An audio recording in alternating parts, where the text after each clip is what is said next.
जी हाय everyone, ठीक है। Today is our lecture refraction of light. बैठ जाइए बेटा, ठीक है। देखिए 4 लेक्चर कंप्लीट कर चुके हैं, पार्ट 4 तक हो चुका है, ये पार्ट 5 है हमारा, ठीक है। तो ध्यान देंगे रिफ्रैक्शन ऑफ लाइट। क्या है रिफ्रैक्शन ऑफ लाइट, देखते हैं।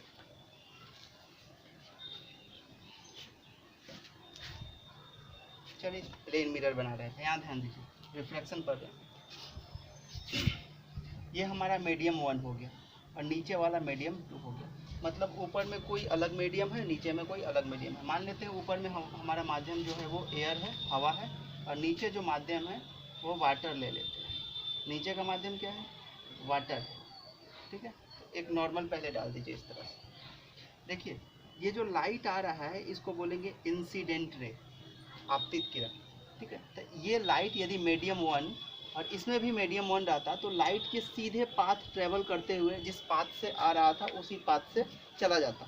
लेकिन ये मीडियम क्या हो गया? चेंज हो गया। और ये माध्यम कहीं ना कहीं क्या है? पानी है। और पानी जो होता है वो हवा से घना होता है, मतलब डेंसर होता है।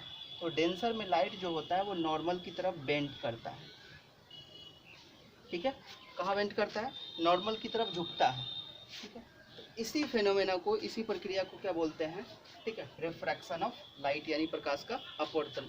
तो क्या लिख सकते हैं? The phenomena in which light goes from one medium to another medium, then it is bent, it is change from own path। मतलब ये अपने पाथ से क्या हो जाता है? डिस्टर्ब हो जाता है। It's called refraction of light.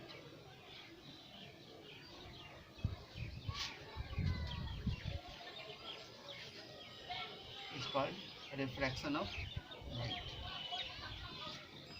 लिखेंगे वैसी प्रक्रिया जिसमें प्रकाश एक माध्यम से दूसरे माध्यम में जाता है तो अपने रास्ते से विचलित हो जाता है। वैसी प्रक्रिया जिसमें प्रकाश एक माध्यम से दूसरे माध्यम में जाता है तो अपने रास्ते से विचलित हो जाता है, जिसे प्रकाश का अपवर्तन कहते हैं। इसे प्रकाश का अपवर्तन कहते हैं। हो गया। अब देखिए इसमें 2 बातें आता है, ठीक है। जैसे मान के चलिए कि आप किसी बस में सफ़र कर रहे हैं, तो यदि आपको एकदम खाली जगह से बस में सफ़र करना हो, जब बस में आप एंट्री मारते हैं तो बस में क्या होता है? भीड़ भाड़ है। तो जब आप भीड़ भाड़ में होते हैं तो देखते हैं कि जब आप एक दूसरे से क्या होते हैं? सट के निकलते हैं। मतलब जैसे आप भीड़ भाड़ में एंट्री मारते हैं, खाली जगह से भीड़ भाड़ में जाते हैं, तो क्या होते हैं? आप एक दूसरे से सटना चालू कर देते हैं। मतलब यहीं पर ऐसे समझना है कि जब प्रकाश खाली जगह से भीड़ भाड़ के जगह में जाएगा तो वो नॉर्मल के नज़दीक सटेगा। ये नॉर्मल भीड़ भाड़, इसको समझिए भीड़ भाड़ का जगह है, तो ये क्या हो रहा है? नॉर्मल की तरफ झुक रहा है। लेकिन यही जब प्रकाश विरल में जाएगा तो क्या होगा? दूर भागेगा। लेकिन फिलहाल यहाँ पर कैसा है? सघन है। ये माध्यम हमारा कैसा है? सघन है। ये वाला विरल हो गया, एयर है, और ये क्या है? हमारा वाटर है, ठीक है। तो वाटर में क्या होगा? नॉर्मल की तरफ झुकेगा। ये फिनोमेना क्या कहलाएगा? Refraction of light. तो 2 फिनोमेना यहाँ से ग्राफ से आप समझ सकते हैं कि यदि मान लीजिए कि ये वाला पार्ट हमारा विरल हो और ये वाला पार्ट हमारा सघन हो, तो जब प्रकाश आएगा इस विरल से आएगा तो देखिए इस पाथ को ट्रेवल न करके वो क्या होगा? सघन में जब आएगा तो सघन में क्या होगा? वो अभिलंब की तरफ झुक गया। लेकिन यही फेनोमेना में क्या होगा कि जब प्रकाश, मान लीजिए कि ये ग्लास दे दिए, कांच है, कांच का टुकड़ा, कैसा टुकड़ा है ऊपर? कांच का टुकड़ा। यही प्रकाश कांच के टुकड़े से मान लीजिए हवा में आ रहा है, तो हवा में आ रहा है तो प्रकाश इस तरह से तो जाएगा नहीं, ठीक है। अब हवा में आएगा तो ये क्या होगा? ऐसे जाना चाहिए, लेकिन ये और दूर भागेगा नॉर्मल से, ठीक है। तो ये 2 घटना देखने को मिलेगा आपको प्रकाश के अपवर्तन में। डिपेंड करता है कि प्रकाश सघन से विरल में आया या विरल से सघन में आया। मतलब ये वाला पार्ट हमारा रेयरर होगा और ये वाला पार्ट हमारा डेंसर होगा, ठीक है। ये वाला पार्ट हमारा रेयरर है और ये वाला पार्ट कैसा है? डेंसर। क्लियर हो गया? चलिए, तो ये रिफ्रैक्शन ऑफ लाइट हो गया। अब हम लोग लॉज ऑफ रिफ्लेक्शन को डिस्कशन करेंगे। लॉ ऑफ रिफ्रैक्शन क्या कहता है? लॉ ऑफ रिफ्रैक्शन, प्रकाश के अपवर्तन का नियम। प्रकाश के अपवर्तन का नियम। सुनिए पहले, प्रकाश एक माध्यम से दूसरे माध्यम में जा रहा है तो इसका पाथ देखिए बदल रहा है। तो पाथ किस पर निर्भर कर रहा है? लाइट का जाने का रास्ता वो किस चीज़ पर निर्भर कर रहा है? लाइट एक मीडियम से दूसरे मीडियम में आया और वो अपना प्रकृति नेचर बदल गया उसका। तो ऐसा क्यों हो रहा है? ऐसा हो रहा है कि लाइट के इंटेंसिटी में फ़र्क हो जा रहा है। जब लाइट एक मीडियम से दूसरे मीडियम में जाता है तो उसके इंटेंसिटी में फ़र्क आ जाता है, ठीक है। इसी कारण ऐसा होता है। क्लियर? इंटेंसिटी में चेंज हो जाता है, उसका स्पीड बदल जाएगा, ठीक है, लेकिन फ्रीक्वेंसी लाइट का नहीं बदलता। लाइट एक मीडियम से दूसरे मीडियम में जाए, किसी मीडियम में जाए, फ्रीक्वेंसी में कोई चेंजिंग नहीं होगा। क्लियर? अब देखिए लॉ ऑफ रिफ्रैक्शन क्या है? प्रकाश के अपवर्तन का नियम। प्रकाश के अपवर्तन का नियम। प्रकाश के अपवर्तन का दो नियम होता है, लिखिए साथ में। देयर आर टू लॉज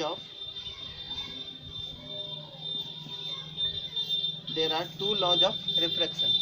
कितना लॉ है रिफ्लेक्शन का? तो दो लॉ। पहला लॉ क्या कहता है? पहला लॉ जो रिफ्लेक्शन का लॉ आप पढ़े हैं प्रकाश के परावर्तन का, वही नियम है प्रकाश के अपवर्तन का। पहला नियम क्या है? तो पहला नियम प्रकाश के अपवर्तन का क्या है आपका? देखिए, जब प्रकाश एक मीडियम से जाता है दूसरे मीडियम में जाता है, परावर्तन में आप क्या पढ़े थे? आपतित किरण, परावर्तित किरण और अभिलंब तीनों क्या होता है? एक ही समतल में होता है। उसी तरह इसमें भी समझिए कि आपतित किरण, अपवर्तित किरण, यहाँ पर परावर्तित किरण ना बोल के क्या बोलेंगे? अपवर्तित किरण। तो नियम क्या होता है? आपतित किरण जो आने वाला किरण है उसको, देखिए यहाँ से समझिए, इस किरण को बोलते हैं आपतित किरण। ये कौन सा किरण है? आपतित किरण, या इसको बोलेंगे इंसिडेंट रे। कौन सा रे? Incident ray. और ये जो रे ये देख रहे हैं, ये तो लाइट जाएगा नहीं ऐसे, ठीक है, ये इमेजिनरी पाथ हो गया इस तरह से, ठीक है। ये लाइट इस तरह से गया तो मतलब ये वाला जो है वो है रिफ्रैक्टिव रे। रिफ्रैक्टिव रे, इंसिडेंट रे और ये है रिफ्रैक्टिव रे, ठीक। तो क्या होगा लॉ? ठीक है, पहला लॉ में लिखिए आप, incident ray, incident ray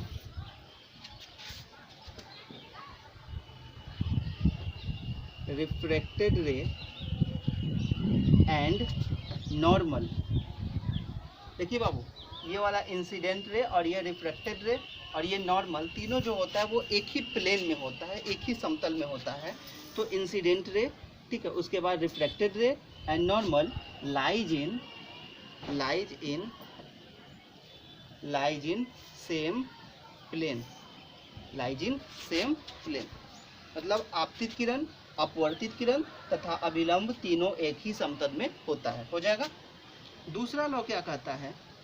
angle of incident. देखेंगे यहाँ पर, ये समझिए, ये जो एंगल है, एंगल ऑफ इंसिडेंट, इसी को बोलते हैं आई। जिस एंगल से आ रहा है, इंसिडेंट हो रहा है, वो एंगल ऑफ इंसिडेंट है। और ये एंगल जो है वो एंगल ऑफ रिफ्रैक्शन है। यानी लॉ कहता है the sign angle of incident, the ratio of लिख देते हैं, the ratio of sine angle of incident,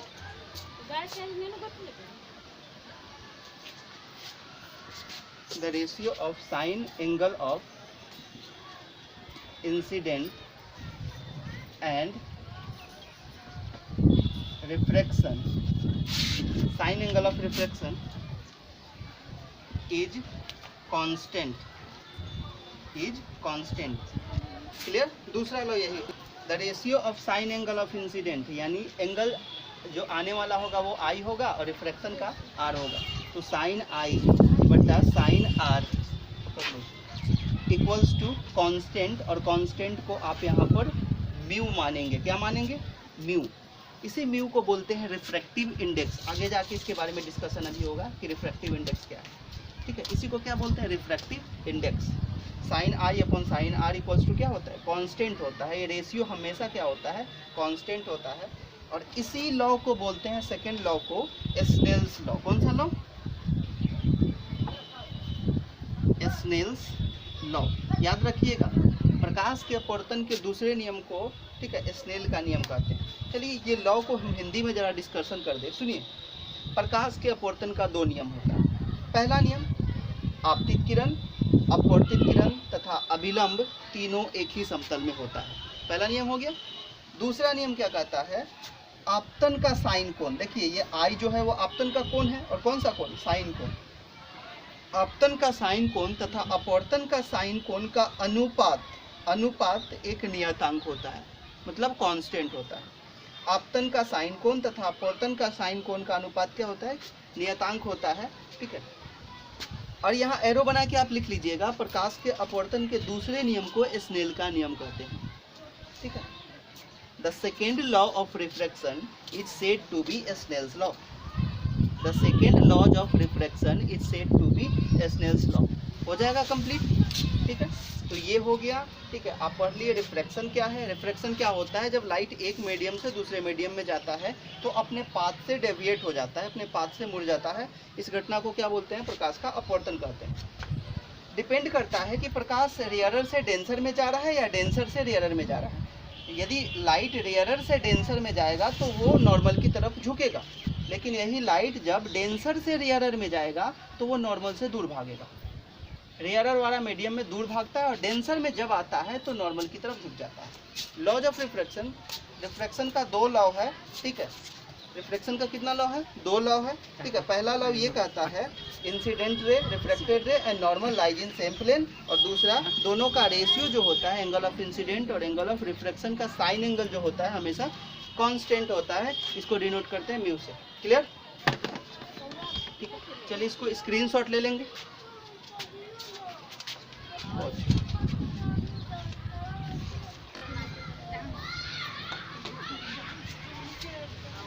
चलिए, प्रकाश का अपवर्तनांक। प्रकाश के अपवर्तनांक को म्यू से सूचित करते हैं। अभी हम लोग देखे थे म्यू, तो प्रकाश का अपवर्तनांक क्या है उसको हम म्यू से डिनोट करेंगे। और क्या होगा? निर्वात में प्रकाश की चाल, यानी रेयरर में लाइट का जो ट्रेवलिंग स्पीड होगा वो, और उसी लाइट का किसी मीडियम में जो स्पीड होगा वो, दोनों का रेशियो क्या कहलाएगा? रिफ्रैक्टिव इंडेक्स कहलाएगा। और उसको डिनोट करेंगे म्यू से। उसको आप एन भी लिख सकते हैं, स्मॉल एन, लेकिन ज़्यादातर कोशिश कीजिएगा हम म्यू लिखें। तो म्यू इक्वल्स टू क्या होगा? सी अपॉन सी एम। ये सी क्या है? सी जो होता है वो है speed of light, speed of light in air या रेयरर बोलिए, ठीक है। और सी एम क्या है? Speed of light in medium. अच्छा, स्पीड ऑफ लाइट क्या होता है एयर में या रेयरर में बोले तो 3 × 10⁸ मीटर पर सेकेंड। यह स्पीड सबसे ज़्यादा होता है, ठीक है। तो प्रकाश का अपवर्तनांक क्या है? लिखेंगे, डेफिनेशन लिखिए। निर्वात में प्रकाश की चाल, निर्वात में प्रकाश की चाल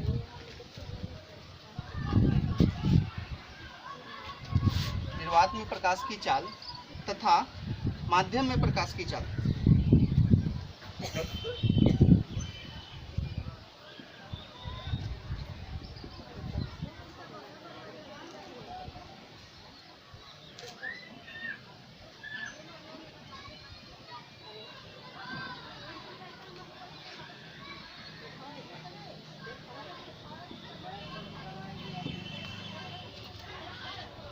निर्वात में प्रकाश की चाल तथा माध्यम में प्रकाश की चाल के अनुपात को प्रकाश का अपवर्तनांक कहते हैं। इसे म्यू से सूचित करते हैं।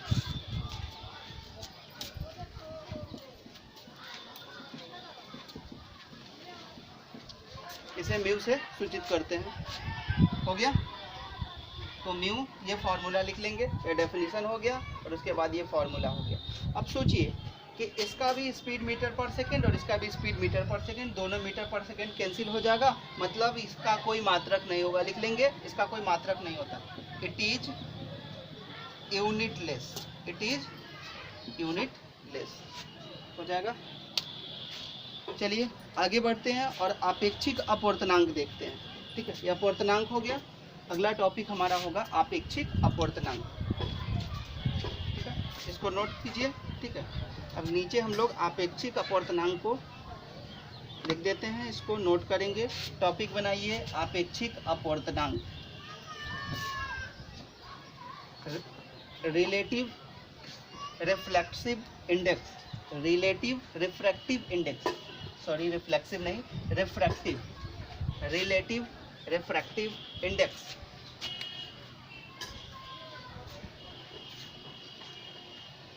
रिलेटिव रिफ्रैक्टिव इंडेक्स अपेक्षिक अपवर्तनांक। कौन सा? अपेक्षिक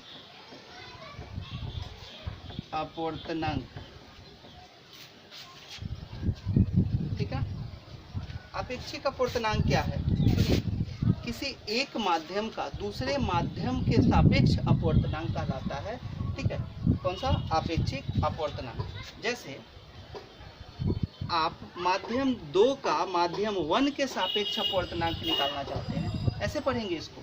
माध्यम 2 का अपवर्तनांक आप निकालना चाहते हैं, किसके सापेक्ष? 1 के सापेक्ष। मतलब ये वाला आपको जानकारी है पहले से। ठीक है, सापेक्ष मतलब रिस्पेक्ट। माध्यम 2 का अपवर्तनांक किसके रिस्पेक्ट में? 1 के रिस्पेक्ट में। तो यहाँ पर माध्यम 2 ऊपर जाएगा और माध्यम 1 कहाँ आएगा? नीचे आएगा। इस तरह से डिफाइन होगा, पढ़ेंगे।